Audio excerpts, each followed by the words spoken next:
주님이 부활하셔서 40일 동안 많은 사람들에게 부활하신 모습을 증거하셨습니다. 그리고 주님은 감람산에서 하늘로 올라가시기 전에 다른 제자들을 향해 너희가 지금 본 그대로 내가 다시 오시리라고 하시면서 너희가 몇 날이 못되어 성령으로 세례를 받으리라고 약속을 했습니다. 그리고 많은 성도들이 이 주님의 약속을 붙잡고 마가의 다락방에 모여서 10일 동안 간절히 기도하던 어느 날 오순절날이 이름에 급하고 강한 바람 같은 성령의 임재가 일어났습니다. 그래서 이날을 오순절 성령 강림주일이라고 말합니다. 오순절 성령 체험 이후 그렇게 약하고 넘어지기를 잘하던 제자들이 십자가를 증거하고 부활을 증거하는 증인이 되었습니다. 여러분, 기독교는 인생을 변화시키는 생명의 종교입니다. 신앙의 변화가 뭡니까? 기독교적 가치관, 인생관, 세계관, 그리고 비전이 예수 그리스도를 중심으로 바뀌는 거예요. 내게 있는 가치관, 세계관, 그리고 인생관, 비전이 내 구심점이 예수 그리스도가 되어서 삶의 과정으로 바뀌어지는 거예요. 그래서 어둠에 살던 사람이 빛 가운데로 나오게 됩니다. 못된 사람이 새 사람 되는 거예요. 절망에 있던 사람이 소망으로 바꿔지는 거예요. 정리하지 못하던 악습관이 끊어지는 거예요. 여러분, 예수 믿으면 신분이 변해요. 마귀의 자녀였던 신분이 하나님의 자녀라는 신분을 갖게 되는 거예요. 또 생활에서도 놀라운 변화가 나타납니다. 사울이 바울이 되고 야곱이 이스라엘이 되는 겁니다. 여러분, 신앙생활 하면서도 우리가 악습관이라는 게 있습니다. 참 무서운 거예요. 마치 혈관에 막히게 하듯이 우리 신앙과 은혜를 막게 만드는 악습관이 있어요. 이걸 버리지 못하고 있다면 이건 아직도 설익은 내 신앙이라는 것을 스스로 진단해야 돼요. 그러면 이런 변화를 누가 시킬 수 있느냐? 바로 성령입니다. 신앙생활만큼은 성령의 역사를 통해서만 변화되는 거예요. 그래서 스가랴 4장 6절에 힘으로도 안 되고 능으로도 되지 아니하나 오직 나의 영으로 된다. 내 영이 누구냐? 하나님의 영, 루아흐래요. 루아흐. 이걸 성령이라고 그래요. 어떤 힘을 써도 내가 애를 쓰고 노력을 해도 안 되지만 하나님의 영이 임하니까 되더라는 거예요. 그렇습니다. 오순절에 성령의 은혜를 체험한 제자들을 보십시오. 이들의 변화가 이 삶 속에서 나타난 거예요. 그 열매 속에서 나타나는 거예요. 자기 사랑이 주님을 높이는 간증으로 바뀌어졌어요. 여러분, 사울이 변화받기 전엔 내가 가마리엘 문화생, 내가 무슨 로마의 시민권자 뭐 이런 게 자랑이었는데 다메섹에서 주님을 만나고 인생의 터닝 포인트, 전환점이 왔어요. 자기 자랑이 주님을 높이는 간증이 되는 거예요. 여러분, 또 소유 개념이 바뀌었어요. 모두가 내 것인 줄 알았는데 하나님의 은혜를 받고 보니까 하나님의 것이라는 주권이 내게 하나님께 있다는 것을 고백하는 거예요. 또 여러분, 주인이 바뀌었습니다. 내가 주인인 줄 알았어요. 내 인생을 내가 마음대로 한다고 생각했는데 내 인생의 주인이 하나님이라고 고백을 하는 거예요. 여러분, 교회의 탄생도 이 오순절 성령을 통해서 초대교회가 시작이 되었어요. 그렇다면 교회의 본질, 교회의 주체가 뭐냐? 여러분, 성령입니다. 그러므로 성령이 임재하는 예배를 드려야 돼요. 성령이 임재하는 찬양을 드리기를 사모해야 되는 거예요. 오늘 성령의 감동을 따라 하나님을 섬기는 교회가 진정한 교회라는 거예요. 우리는 다시 이 사도행전으로 돌아가야 됩니다. 사도행전을 우린 성령행전이라 그래요. 오늘도 오순절에 임했던 이 성령의 역사는 사도행전 28장에서 끝나는 게 아니라 지금도 계속 사도행전의 역사를 사모하고 또 일어나야 되는 거예요. 이게 우리의 사모함과 믿음과 고백이 되어야 됩니다. 오늘 사랑하는 여러분, 우린 날마다 성령의 도움을 구해야 돼. 성령의 역사를 사모해야 돼요. 성령이 우리와 함께 하셔야 돼요. 성령의 인도가 없는 삶은 길을 잃은 거예요. 방황하는 거예요. 껍데기 포장만 그리스도인으로 남게 되는 거예요. 유럽 교회가 그렇게 됐어요. 주님은 이 은혜의 통로가 임하기까지 어떻게 우리가 믿음을 지키고 어떻게 이 은혜를 사모해야 될 것인가를 오늘 말씀해 주고 있습니다. 무엇보다도 주님은 두 가지 우리에게 분부를 했어요. 두 가지 분부를 하셨어요. 그 하나는 뭐냐? 예루살렘을 떠나지 말라는 분부였습니다. 우리 4절을 같이 한번 읽겠습니다. 사도와 함께 모이사 그들에게 분부하여 이르시되 예루살렘을 떠나지 말고 내게서 들은 바 아버지께서 약속하신 것을 기다리라. 예루살렘을 떠나지 말고 내가 분부한다. 예루살렘을 떠나지 말아라. 주님이 부활하셔서 승천하기 전에 제자들을 모아놓고 한 분부예요. 예루살렘을 떠나지 마라. 왜 예루살렘을 떠나지 말라고 하셨을까? 예루살렘은 이 구속사적 의미에서 굉장히 중요한 의미가 있는 곳입니다. 여러분, 구약시대에 아브라함이 이삭을 바쳤던 이 제물로 바쳤던 자리가 이 예루살렘 이 자리예요. 솔로몬이 성전을 건축한 자리가 이 예루살렘이에요. 신약시대에는 예수님이 십자가를 지시고 인류의 구원을 완성하신 곳이 바로 이 예루살렘이에요. 그러나 당시 예루살렘은 제자들에게 있어서는 머무르고 싶지 않은 곳, 기억하고 싶지도 않은 곳, 어쩌면 빨리 떠나고 싶은 곳입니다. 예루살렘은 제자들이 주님을 버리고 도망을 한 곳이고 많은 상처를 입은 곳이고 무리들이 언제 잡으러 올지 모르는 두렵고 불안한 곳입니다. 제자들은 빨리 예루살렘을 떠나서 저 갈릴리로 돌아가고 싶었을 것이에요. 그런데 주님은, 부활하신 주님은 예루살렘을 떠나지 마라, 떠나지 마라. 왜 떠나지 말라고 했을까? 이곳에 주님의 약속이 있기 때문입니다. 이 약속을 붙잡으라는 거예요. 여러분, 문제를 피하지 말고 주님의 약속을 붙잡고 다시 회복하기를 원하셨던 거예요. 신앙은 문제를 피하는 게 해답이 아니에요. 신앙은 문제를 피하는 것이 아니라 그 문제를 정면 돌파하는 겁니다. 그래서 하나님의 약속을 믿고 회복될 때까지 이 예루살렘에서 너희 신앙을, 너희 믿음을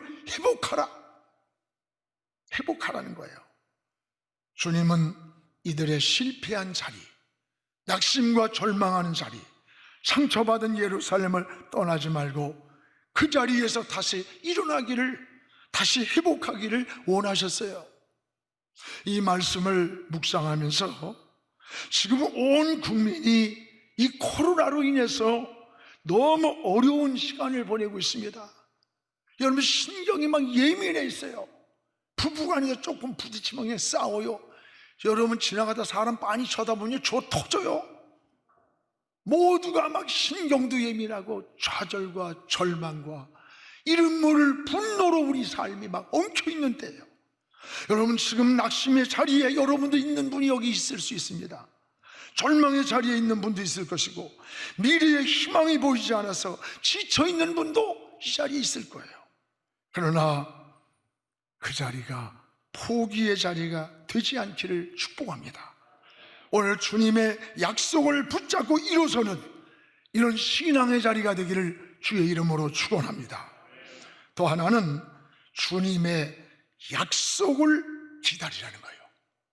예루살렘, 이 떠나고 싶었던, 상처받았던 이 자리를 떠나지 말고, 문제를 피하지 말고 여기서 주님이 하신 그 약속을 붙잡고 기다리라는 거예요. 여러분, 주님의 약속이 뭘까요? 우리 5절 한번 같이 읽어보겠습니다. 요한은 물로 세례를 베풀었으나 너희는 몇 날이 못되어 성령으로 세례를 받으리라. 여기 물 세례가 나오고 성령 세례가 나와요. 오순절에 임할 성령을 말해주고 있어요. 여기 물 세례는 구원의 증표라고 한다면, 성령 세례는 구원의 증표일 뿐만 아니라 세상을 이기고 죄를 이기고 나를 이기고 환경을 이길 수 있는 그런 하나님이 주시는 권능, 하나님의 영이에요. 이게 성령 세례 받은 자의 삶이에요. 그래서 성령이 임할 때 너희가 권능을 받고 너희는 예수의 증인이 되리라고 약속을 했던 거예요. 여러분, 이 시간 우리도 이 오순절에 임했던 성령의 은혜를 사모해야 됩니다. 성령은 우리의 안내자가 됩니다. 그분은 우리의 보호자십니다. 그분은 세상을 이기는 힘이요 능력입니다. 미지의 길을 가는데 안내자가 없다고 생각해봐요. 방황하고 길을 잃을 거예요. 인생을 험한 길을 사는데 고아처럼 버려진 보호자가 없이 어린아이가 간다고 생각해봐. 얼마나 두렵고 불안하고 떨리는가. 성령은 우리의 안내자요, 우리의 보호자요, 이 세상을 이길 힘을 공급해 주시는 거예요. 그러므로 우리는 성령님과 동행을 해야 돼요. 내가 사업을 해도 성령님과 함께 하기를 기도하고, 여러분 공부를 해도 성령님과 동행하고, 인생을 살아가는데도 성령님과 동행하고, 그래서 늘 성령께 이 길을 물을 때 하늘에 지혜를 주시고 그분이 인도자가 되어주시고 우리의 보호자가 되어주시고 우리의 갈 길에 동행자가 되어주시는 겁니다. 여러분, 스코틀랜드의 설교학의 대가인 알프루스 목사의 간증이에요. 예배 시간이 다 됐는데 목사님이 나오질 않는 거예요. 비서가 밖에서 들으니까 누군가가 대화하는 거예요. 기다리는데 예배 시간이 다가옵니다. 어쩔 수 없어서 조급해서 문을 살짝 열었더니 아무도 없는 공간에서 누군가에게 애절하게 매달리는 소리예요. 들어보니까 무릎을 꿇고, 성령님, 제가 설교 준비했습니다. 그러나 성령님이 강단에 함께 가셔야 합니다. 성령님 나와 함께 강단에 가주세요. 성령님이 나와 함께 동행해 주세요. 성령께만 매달리고 있는 거예요. 이 글을 오래전에 읽다가 더 이상 읽지 못하고 제가 무릎을 꿇고 눈물로 하나님께 회개하며 기도한 적이 있어요. 우리가 정말 이런 마음으로 말씀을 전할 수 있다면, 이런 심장으로 찬양을 들을 수 있다면, 여러분 이런 마음으로 주님을 섬기면서 인생의 진로를 물을 수 있다면 놀라운 성령의 임재를 경험할 거예요. 사랑하는 여러분, 우리 모두 이런 성령의 임재를 사모하는 그런 신앙 되기를 주의 이름으로 축원합니다. 그러면 주님이 약속하신, 오늘 오순절날을 약속하신 그 약속하신 성령이 임재하는 타이밍, 그 시기, 그때가 언제인가, 이걸 제자들이 물었어요. 우리 6절, 7절 우리 같이 한번 읽어보겠습니다. 그들이 모였을 때에 예수께 여쭈어 이르되 주께서 이스라엘 나라를 회복하심이 이때니까 하니, 7절에 이르시되 때와 기시기는 아버지께 자기의 권한에 두셨으니 너희가 알 바이다. 때와 시기는 아버지께서 자기 권한에 있다. 이게 무슨 말이에요? 역사의 시간표는 하나님의 손에 있습니다. 따라해봐. 역사의 시간표는 하나님의 손에 있다. 그렇습니다. 여러분, 하나님은 우리 개인을 섭리하시고 국가를 섭리하시고 이 역사를 섭리하시는 거예요. 그러므로 하나님의 때를 우리는 기다려야 되는 거예요. 여러분, 인내하며 기다리지 못해서 실패하는 경우가 굉장히 많아요. 하나님이 정하신 시간표는 우린 몰라요. 그 때는 하나님의 시간표예요. 우리는 인내하고 기다리는 게 우리가 할 일이에요. 그래서 세상에만 임계점이 있는 게 아니에요. 신앙에도 임계점이 있어요. 여러분, 물은 99도 위에서는 절대로 끓질 않아요. 아무리 기다려도 100도가 넘어야 그때부터 물이 끓기 시작하는 거예요. 그 100도가 바로 임계점이라고 그래요.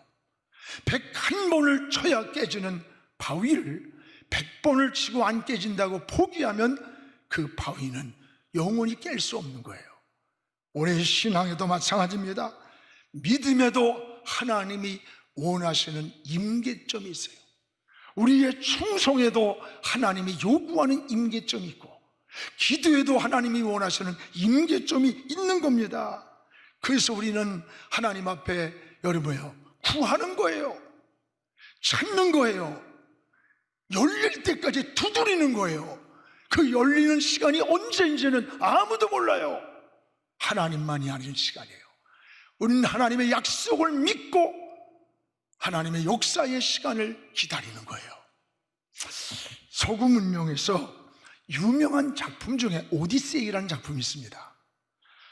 전쟁에 나간 왕이자 남편인 오디세우스가 10년이 지났는데도 소식이 없고 집에를 오질 않는 거예요. 그의 아내는 굉장히 아름다웠습니다. 그의 미모를 탐내는 구원자들이 밀려오기 시작하는 거예요. 10년 동안 소식이 없는 오디세우스는 죽었다, 당신을 버렸다, 나와 결혼해달라고 유혹의 손길이 수없이 나타났습니다. 그러나 수많은 사람들의 유혹 속에서도 이 오디세우스 아내는 흔들리지가 않았어요. 자기를 지키며 남편을 기다렸습니다. 어느 날 남편 오디세우스가 돌아왔습니다. 그는 다시 왕과 왕비의 자리가 회복되었고 끝까지 기다린 보상을 받았습니다. 그녀를 끝까지 붙들어준 것이 뭡니까? 그 남편을 끝까지 기다릴 수 있도록 붙들어준 그게 뭡니까? 남편에 대한 신뢰라는 거예요. 반드시 내 사랑하는 남편 오디세우스는 약속을 변하지 않고 반드시 약속을 지킨다고 하는 확실한 믿음 때문이었다는 거예요. 이것을 주는 이 작품의 메시지예요. 그렇습니다. 신앙이 뭡니까? 신앙은 하나님의 약속을 믿고 기다리는 거예요. 이게 바로 신앙입니다. 우리도 이 땅에서 때로는 유혹이 있어요. 사탄의 위협과 회유가 있어요. 순간순간 위태로울 때가 왜 없어요? 기도하면서도 몇 년이 지나도 이루어지지 않는 게 많아요. 기도할 것에 대해서 믿음이 흔들릴 때도 있습니다. 그럼에도 불구하고 끝까지 하나님의 신실한 약속, 하나님의 신실한 약속을 믿고 기다리는 겁니다. 이게 신앙입니다. 그래서 구약이란 말이 약속이란 뜻이에요. 신약이란 말이 약속이란 뜻이에요. 성경은 하나님의 약속으로 이루어진 거예요. 성경에는 하나님만이 아시는 세 가지의 약속의 비밀이 있습니다. 이건 사람은 모르는 거예요. 하나님만이 아는 시간표예요. 하나는 죽음의 시간이에요. 여러분, 죽음은 비밀이에요. 자기 죽음에 대해서 아무도 시간을 알 수 없습니다. 하나님만 아시는 시간이에요. 어떤 사람은 빨리 죽을 것 같은데 즐기게 안 죽어? 그 오래 살 것 같은데 어떤 사람은 갑자기 죽었대요. 또 하나는 뭐예요? 주님 재림하시는 시간이에요. 주님 반드시 다시 오신다고 했어요. 그러나 그 때와 시간은 아무도 몰라요. 하나님만 아시는 하나님의 시간표 속에 있는 비밀이에요. 또 하나는 기도의 응답입니다.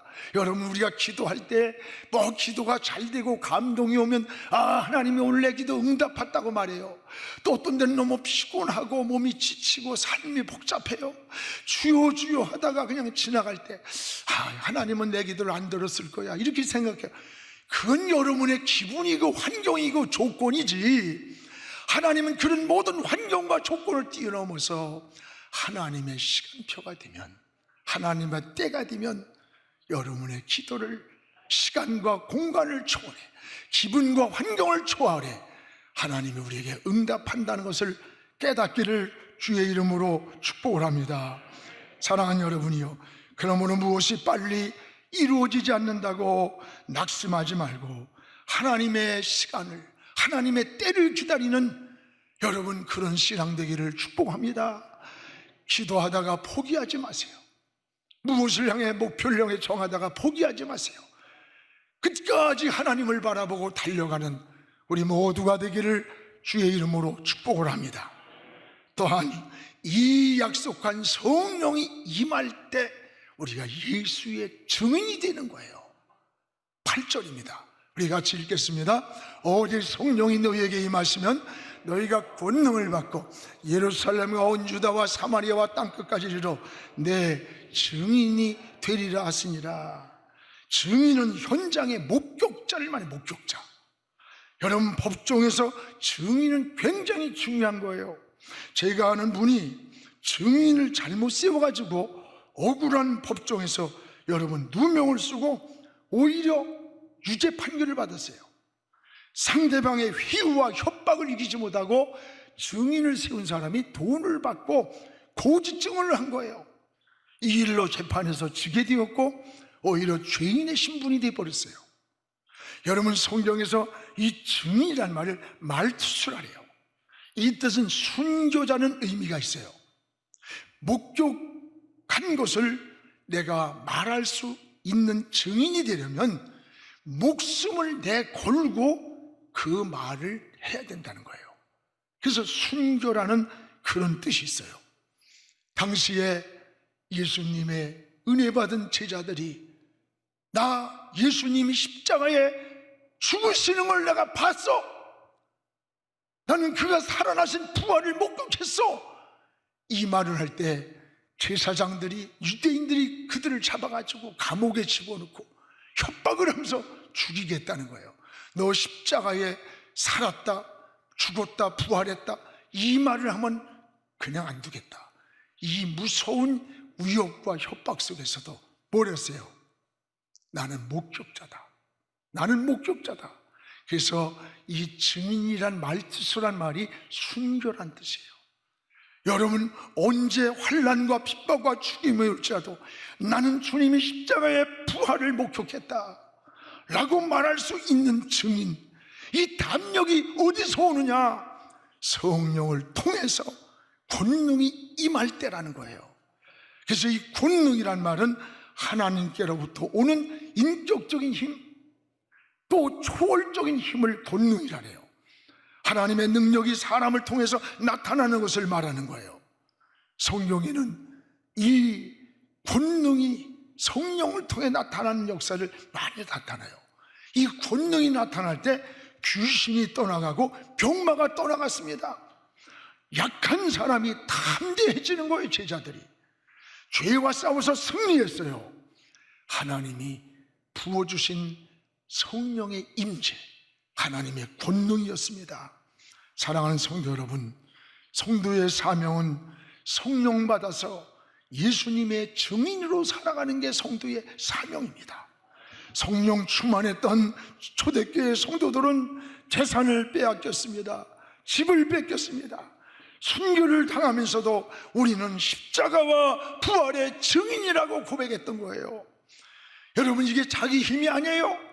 성령이 그들의 마음에서 거짓되지 않는 담대한 증인의 삶을 살게 해줬던 거예요. 우리의 사명이 뭡니까? 성령 받아 예수의 증인의 삶을 사는 겁니다. 성령의 능력을 주신 목적이 뭡니까? 이 세상을 사는 동안에 예수 그리스도의 증인의 삶을 살라고 주시는 거예요. 사랑하는 여러분, 어렵고 힘들다고 예루살렘을 떠나서는 안 됩니다. 여러분, 광야길이 힘들다고 애굽을 돌아오면 가나안을 들어갈 수가 없는 거예요.